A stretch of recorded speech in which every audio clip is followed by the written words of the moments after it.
میں ایک بہت بڑے بنگلے میں معمولی سی کام والی کے طور پر کام کرتی تھی۔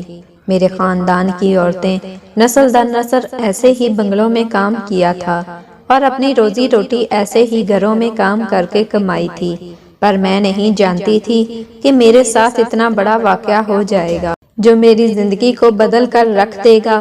یہ ان دنوں کی بات ہے جب میری عمر 17 سال تھی۔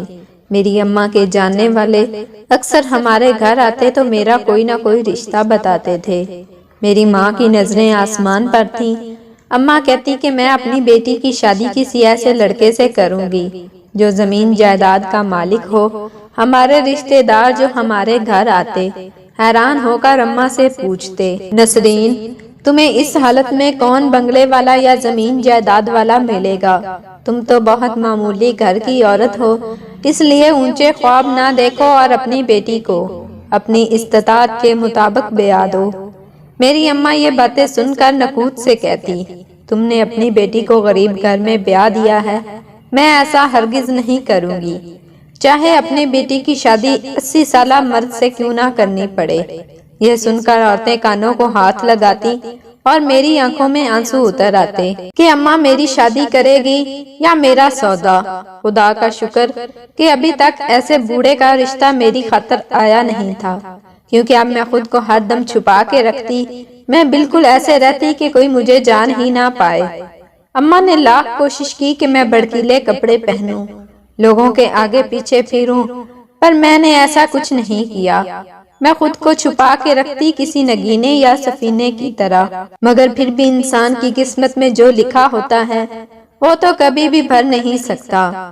میری زندگی بھی ایسے ہی جا رہی تھی۔ میں نے یہ نہ سوچا تھا کہ ایک دن باغ میں کھیل رہی تھی تو بڑی مالکن کی نظر مجھ پر پڑ گئی، حالانکہ وہ پہلے بھی مجھے جانتی تھی، پر آج وہ مجھے بغور دیکھ رہی تھی۔ ان کے ساتھ ایک چھوٹا سا لڑکا بھی کھڑا تھا جس کی عمر 12 سال کے قریب ہوگی۔ میں نے دیکھا بڑی بھی کبھی مجھے دیکھتی تو کبھی اپنی 12 سالہ پوتے کو۔ مجھے سمجھ نہیں آ رہی تھی کہ وہ اتنی غور سے ہمیں کیوں دیکھ رہی ہیں۔ شام کو جب میں اپنے گھر آئی، میری ماں نے مجھے جو بات بتائی اس نے میرے سر پر آسمان گرا دیا۔ دیکھا تو بڑی بھی اماں کے ساتھ بیٹھی خسر فسر کر رہی تھی۔ اماں کے چہرے پر تو مارے خوشی کے جیسے پھول کھل رہے تھے۔ اماں بار بار اٹھ کر مجھے گلے لگاتی، چومتی، بڑی بھی وہاں سے چلی گئی تھی۔ میں نے اماں سے حیرت سے پوچھا، کیا ہوا ہے اماں، تم اتنی خوش کیوں لگ رہی ہو؟ اماں کہنے لگی، مجھے پتا ہے کہ تم اس بات سے خوش نہیں ہوگی، پر میری جان میں بہت زیادہ خوش ہوں۔ جانتی ہوں کہ جو بھی ہونے جا رہا ہے وہ ہم سب کی زندگی بدل دے گا۔ میں نے حیرت سے پوچھا، اماں ایسا کیا ہے؟ کہنے لگی کہ تیری شادی مالکن کے پوتے سے ہوگی، وہی جس کے نام پر کروڑوں کی جائیدادیں ہیں، اور وہ آگے چل کر اس ساری جائیداد کا اکیلا مالک بنے گا۔ میں نے اماں کی طرف حیرت سے دیکھا، اماں ایسا کون سا ہے؟ اماں جی کا پوتا جو مجھ سے شادی کرے گا۔ میری بات پر اماں نے مجھے پھر سے چومتے ہوئے کہا، ارے تو اس کو گلستان کو نہیں جانتی جو کہ تم سے عمر میں بھی چھوٹا ہے، دیکھ بڑے ہو کر تیرا خیال بھی رکھے گا، ابھی تو صرف 12 سال کا ہے۔ یہ سن کر میں اپنی جگہ سے اچھل پڑی، اماں تم ہوش میں تو ہو؟ 16 سال کے لڑکے سے شادی کروں، میری عمر 17 سال ہو چکی ہے، 12 سال کا لڑکا میرا شوہر بنے گا، تم ہوش میں تو ہو؟ ماں خدا کے لیے نہ مجھ پر ظلم کرو نہ اس پر، تم پیسوں کی خاطر اندھی ہو گئی ہو۔ کیا یہ سن کر میری ماں نے مجھے ایک زبردست چانٹا رسید کیا اور بولی، خبردار، جو آئندہ میرے سامنے زبان لڑائی تو میں سب جانتی ہوں کہ مجھے کیا کرنا ہے۔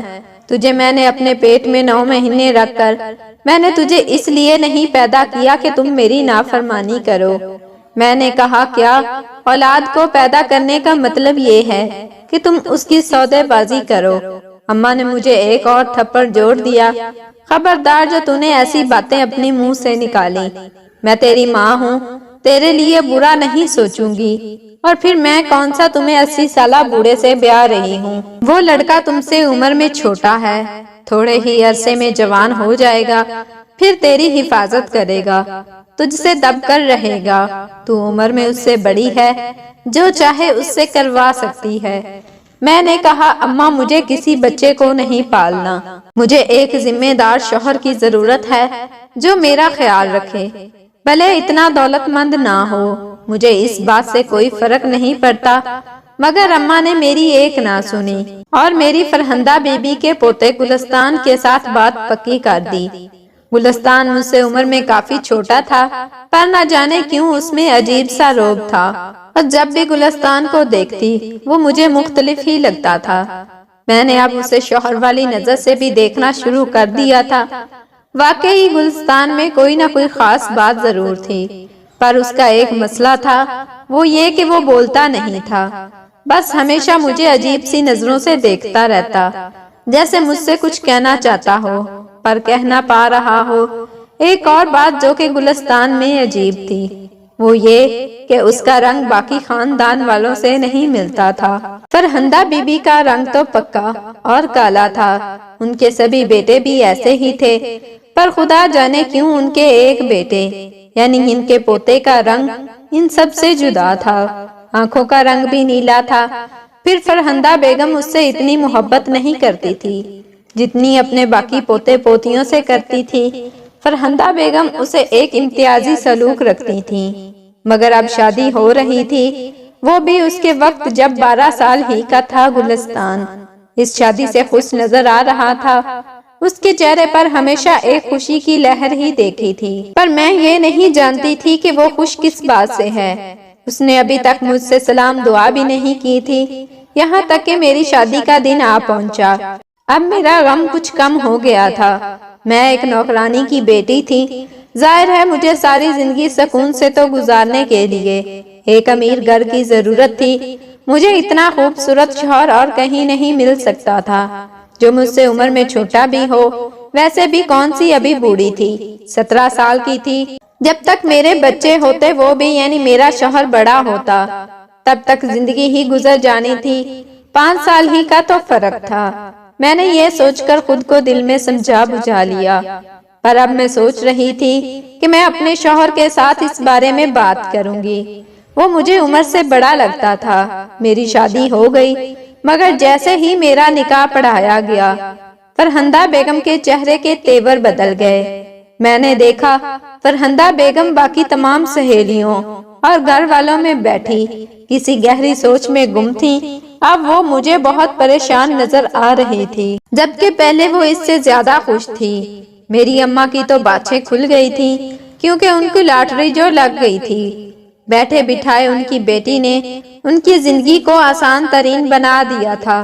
اب اماں کو بھی فرہندہ بیگم نوکرانی کی طرح نہیں دیکھتی تھی، بلکہ ان کو ایک خاص درجہ دینے پر مجبور تھیں۔ پورے خاندان کے سامنے انہوں نے اپنے پوتے کی شادی ایک نوکرانی کی بیٹی سے کی تھی۔ اب ایسا تو ہونا ہی تھا، مگر عجیب بات تو یہ تھی کہ ان کے اس سے بڑے بڑے پوتے ابھی غیر شادی شدہ تھے۔ ایک کی عمر تو 30 سال تھی، مگر پھر بھی انہوں نے اپنے 12 سالہ پوتے کی شادی کیوں کی تھی، یہ بات میری سمجھ سے باہر تھی۔ گلستان خان بھی خاموش سا بیٹھا ہوا تھا۔ فرہندہ بیگم اور بھی زیادہ پریشان تھی۔ مجھ سے کہنے لگی کہ بیٹی تم اپنے کمرے میں جانے سے پہلے میرے کمرے میں آؤ گی، وہاں میں کسی لڑکی سے کہہ دوں گی تمہیں میرے کمرے میں چھوڑ آئے گی۔ میں حیران تھی، فرہندہ بیگم ساسوں کی طرح رویہ اختیار کیے ہوئے کیوں ہیں؟ کون سا انہوں نے میری شادی اپنے کسی جوان بیٹے سے کر دی؟ یہ تو ایک چھوٹا سا بچہ تھا جس کی شادی کرنا میری سمجھ سے باہر تھا۔ خیر مجھے تھوڑی دیر کے بعد فرہندہ بیگم کے کمرے میں پہنچا دیا گیا۔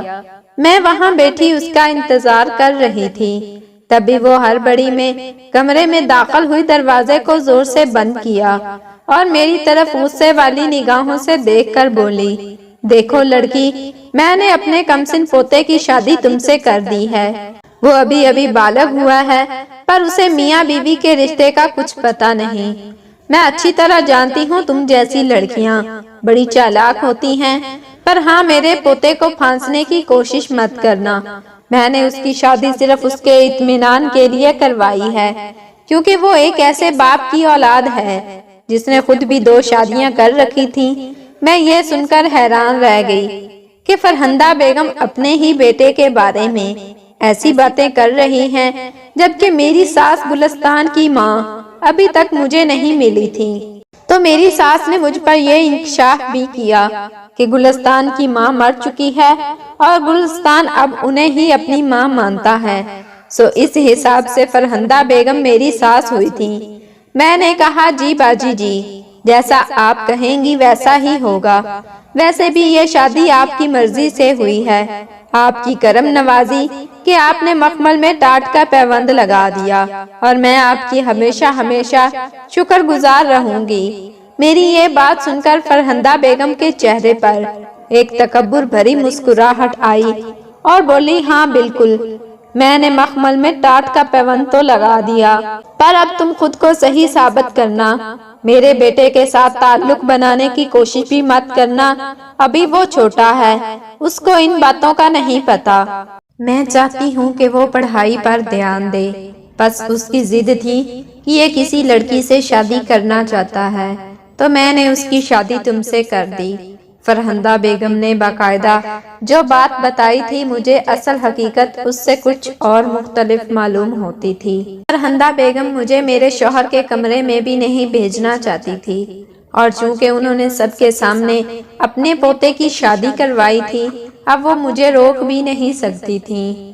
ویسے بھی کمرے میں تو ان کے شوہر نے آنا تھا، انہوں نے مجھے بڑے ہی پتھر دل کے ساتھ واپس میرے کمرے یعنی کہ گلستان کے کمرے میں بھیج دیا۔ میں کمرے میں آئی تو گلستان کمرے میں بیٹھا میرا انتظار کر رہا تھا۔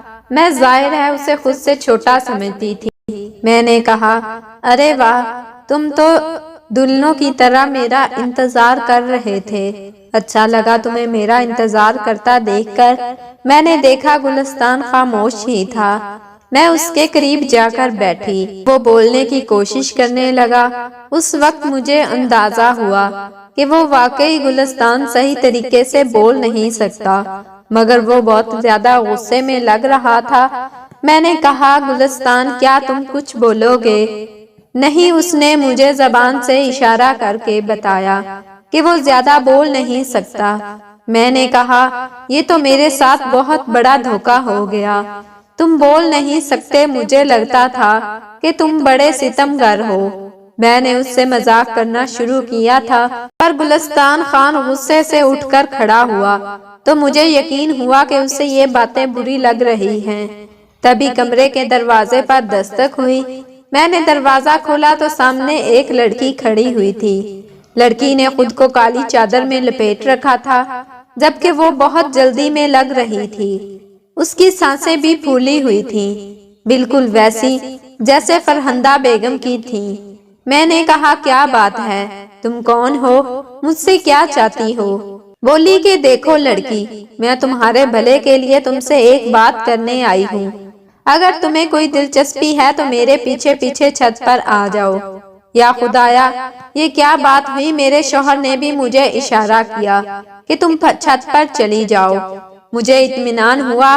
میں اس کے پیچھے پیچھے اندھیری رات میں جلدی سیڑھیاں عبور کرتی چھت پہ آ گئی تھی۔ مجھ سے پہلے ہی وہ چھت پر پہنچ چکی تھی۔ میں نے دیکھا کہ وہ بڑی پریشان لگ رہی تھی، چھپ چھپ کر چھت پر چکر کاٹ رہی تھی۔ مجھے دیکھتے ہی اس نے اپنے ہونٹوں پر انگلی رکھی اور مجھے چپ کرواتے ہوئے بولی، خاموشی سے یہاں آؤ، مجھے تم سے ضروری باتیں کرنی ہیں۔ میں اس کے قریب جا کر بیٹھ گئی۔ اس کی شکل گلستان سے ملتی جلتی تھی۔ کیا بات ہے؟ میرے پوچھنے پر اس نے ادھر ادھر دیکھا اور بولی، تمہیں میرا بھائی گلستان کیسا لگتا ہے؟ میں نے کہا، گلستان تو بہت اچھا ہے، لیکن افسوس کہ وہ بول نہیں سکتا۔ کہنے لگی، بس میں تمہیں کچھ راز تو بتاؤں گی، پر وہ بعد میں، فی الحال کے لیے تمہیں اتنا بتا دوں کہ یہ اس عورت کا پتہ ہے جو کہ تقریباً 2 گلیاں چھوڑ کر رہتی ہے۔ اس نے کاغذ میری مٹھی میں تھماتے ہوئے کہا تھا، میں یہاں پر زیادہ دیر نہیں رہ سکتی کیونکہ میرا شوہر مجھے لینے کے لیے آ جائے گا۔ فرہندہ بیگم نے میری شادی بھی ایسے ہی آدمی سے کر دی ہے جو بہت ہی زہریلا اور کڑوا ہے۔ مجھے زیادہ دیر تک میری اماں ابا کے گھر رکنے نہیں دیتا حالانکہ میں یہاں مستقل رہنا چاہتی ہوں۔ اس کی باتیں سن کر حیران تھی۔ اس لڑکی کی عمر بھی میرے جتنی تھی، پر وہ بھی شادی کر چکی تھی۔ حیرت کی بات یہ ہے کہ فرہندہ بیگم نے اپنے ان پوتے پوتیوں کی شادی بہت جلدی کر دی تھی، جبکہ باقیوں کی عمریں حالانکہ کافی زیادہ بھی ہو چکی تھیں۔ اس کے باوجود بھی فرہندہ بیگم ان کی شادی کا نام نہیں لیتی تھی۔ کہنے لگی کہ تم اس کے پاس جاؤ تو تم کو سب کچھ بتا دے، تمہارے شوہر کا راز بھی، میرے بارے میں بھی سب کچھ۔ میں نے ہاں میں سر ہلا دیا، بولی کہ چلو اب تم نیچے چلی جاؤ، یہ نہ ہو کہ تمہیں کوئی میرے ساتھ دیکھ لے، پھر تم پر بھی پابندیاں عائد ہو جائیں گی۔ مجھے اس کی بات سمجھ نہیں آئی، میں پرچی لے کر نیچے آ گئی۔ میں نے دیکھا کہ گلستان سو چکا تھا۔ میں کمرے کی روشنی بند کرتے ہوئے اسے دیکھا۔ اس کے چہروں پر بچوں کی سی معصومیت تھی، بلکہ ایک نوجوان جیسا روپ بھی تھا۔ میں سونے کے لیے لیٹ گئی۔ اس پرچی کو میں نے اپنے تکیے کے نیچے رکھ دیا تھا۔ صبح اٹھی تو اس پرچی کو بھول گئی۔ فرہندہ بیگم میرے کمرے میں آئی، مجھ سے کہنے لگی باہر آ جاؤ، سب مہمان انتظار کر رہے ہیں، ناشتہ کر لو اور اپنے شوہر کو بھی لے آؤ۔ میں نے گلستان کو باہر چلنے کا کہا، میرے ساتھ وہ بھی اٹھ آیا۔ مجھے بڑا دکھ اس بات کا بھی تھا کہ میرا شوہر بول نہیں سکتا۔ خیر میں باہر آ گئی۔ ہم لوگ ناشتے کی میز پر بیٹھے۔ میری ساس نے ہم دونوں کے آگے ناشتہ کیا، پھر تمسخر کے بھرے انداز میں بولی، کیوں بھائی گلستان، تو بڑے سیٹھ باپ کا بیٹا ہے، کیا اس نے تمہیں منہ دکھائی میں کوئی تحفہ نہیں دیا؟ میں نے نفی میں سر ہلا دیا۔ مجھے گلستان نے کیا تحفہ دینا تھا؟ یہ سنتا تھا کہ گلستان نے میز پر ایک ہاتھ مارا اور پھر وہاں سے اٹھ کر چلا گیا۔ یہ دیکھ کر میری ساس نے اپنے شوہر کی طرف دیکھا اور بولی، دیکھ لیا آپ نے، میں نے تو اس کی شادی بھی کر دی، پھر بھی اس کو چین نہیں آیا اور نہ ہی مجھ سے خوش ہوا ہے۔ یہ دیکھ کر میرے سسر نے بھی ایک ٹھنڈی آہ بھری اور خاموش ہو گئے۔ ناشتہ کب ختم ہوا میں سوچوں میں گم تھی، پتہ نہیں چلا۔ میں کمرے میں آئی تو گلستان بیٹھا رو رہا تھا۔ وہ بیڈ کے دوسرے کنارے پر بیٹھا اپنے آنسو پونچھ رہا تھا۔ مجھے دیکھتے ہی مرد بن کر کھڑا ہو گیا، جیسے کہ کچھ ہوا ہی نہ ہو، پر میں سمجھ گئی تھی کہ کچھ تو ضرور ہے جو اسے برا لگا ہے۔ مجھے اب اس پتے کی فکر تھی جس پر مجھے جانا تھا۔ میں نے گلستان کو ساری بات سمجھا دی، کہا کہ رات کو ایسا ہوا تھا، اگر تم چاہو تو ہم دونوں باہر جا سکتے ہیں۔ بولا کہ ہاں۔ اس نے مجھے اشارے میں سمجھا دیا کہ وہ میرے ساتھ چل سکتا ہے۔ اس کی زبان بھی توتلی تھی، زیادہ بول نہیں سکتا تھا۔ ٹوٹے پھوٹے الفاظ میں اس نے مجھے بتایا کہ میں تمہارے ساتھ چلوں گا، ابا مجھے کچھ نہیں کہیں گے، ہم کہیں گے کہ ہم سیر کرنے جا رہے ہیں۔ میں اور گلستان گھر سے نکلے۔ ہمارا رخ اسی گلی کی طرف تھا جہاں پر مجھے جانا تھا۔ گلستان کی بہن نے یہی پتہ دیا تھا۔ وہاں پہنچے، جس عورت نے دروازہ کھولا وہ بہت حسین تھی۔ اس کا چہرہ بھی گلستان کی طرح تھا، جبکہ فرہندہ بیگم ذرا بھی گلستان سے ملتی جلتی نہیں تھی۔ میں نے دیکھا وہ عورت ہم سے بہت شفقت سے پیش آئی، ہمیں اندر کمرے میں لے گئی، مجھ سے پوچھنے لگی کہ تمہیں ضرور گلستان کی بہن نے میرا پتہ بتایا ہوگا، وہ بیچاری زیادہ دیر تک یہاں نہیں آ سکتی، اس لیے چاہتی تھی کہ اس کے بھائی کی شادی کسی اچھی لڑکی سے ہو جائے جو اس کو سنبھالے۔ میں نے کہا آپ ہی مجھے پوری بات بتا دیں تاکہ میں گلستان کی مدد کر سکوں، آخر معاملہ کیا ہے؟ بولی کہ بیٹی بات بہت لمبی ہے، فی الحال تمہاری ساس یہاں بھی آ جائے گی، تم ایسا کرو کہ اس پتہ پر حکیم صاحب کے پاس چلی جاؤ، اب تو تمہارا شوہر اور تم گھومنے پھرنے کے بہانے کہیں بھی جا سکتے ہو۔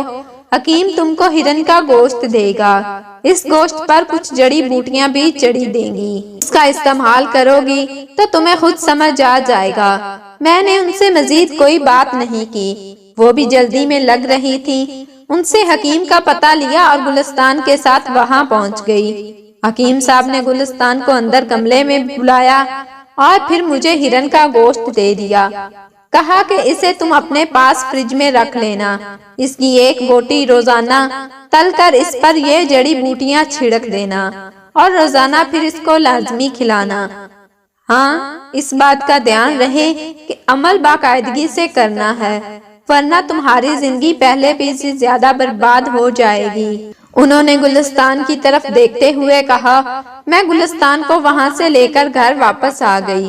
مجھے اب ہرن کا گوشت کھلانے کی تاکید کی گئی تھی اور ساتھ میں یہ بھی کہا گیا تھا کہ یہ بات اپنی ساس سے چھپا کر رکھنی ہے۔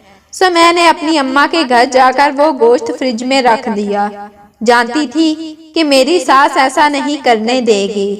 مجھے کیوں نہ کوئی بات تو تھی، اور جیسا کہ مجھے میری نند اور گلستان کی بہن نے بتایا تھا کہ گلستان کا باپ میری ساس کا سوتیلا بیٹا تھا اور ایک پختون خاندان سے اس نے شادی بھی کی تھی۔ وہ بہت زیادہ غیرت مند بھی تھا اور اپنی بیوی بچوں کے لیے اس نے بہت سارا مال بھی بنایا تھا۔ اس کے باقی بیٹے کافی بیکار تھے، انہوں نے ساری زندگی کوئی کام نہیں کیا، بس گلستان کے باپ کا بیٹھ کر کھاتے رہے۔ گلستان آخری عمر میں بیمار ہو گیا تھا۔ آخر عمر کیا تھی، بیچارہ 50 سال کا تھا جب اس دنیا سے چل بسا۔ بس پھر کیا تھا، گلستان کی ماں بھی اس دنیا سے اس غم میں چلی گئی اور پھر گلستان بیچارہ اس دنیا میں اکیلا رہ گیا۔ گلستان کے باپ نے بے پناہ دولت کمائی تھی، اس نے اپنے بچوں کے لیے دنیا کی ہر آسائش مہیا کی تھی، پر وہ یہ نہیں جانتا تھا کہ اس کی وصیت کو کس طرح سے بگاڑا جائے گا۔ جبکہ گلستان کا باپ فوت ہونے لگا تو اس نے اپنے بچے کے نام ساری دولت کر دی تھی، کیونکہ اس کی بیوی اس سے پہلے ہی دنیا سے جا چکی تھی، اور ساتھ ہی یہ شرط بھی لکھ دی کہ جب تک گلستان کی شادی نہیں ہو جاتی تب تک گلستان کی ساری دولت انہی کے ایک بھروسے والے دوست کے ساتھ رہے گی، کیونکہ وہ جانتے تھے کہ گلستان کی دادی کبھی بھی ان کے بیٹے کو اس کا حصہ نہیں دے گی۔ سو انہوں نے سوچا جب بچہ سمجھدار ہو جائے گا تب دولت اس کے حوالے کی جائے گی، پر گلستان کی سوتیلی ماں نے چلاکی کر کے اپنے پوتے کی شادی جلد ہی ایک ایسی مظلوم اور مجبور لڑکی سے کر دی جو ان کے سامنے کچھ بول نہ سکے۔ گلستان خان کی رگوں میں بہادر باپ کا خون دوڑ رہا تھا۔ کچھ عرصہ وہ دوا استعمال کرنے سے اس کی باقی کمزوریاں بھی ٹھیک ہو گئیں۔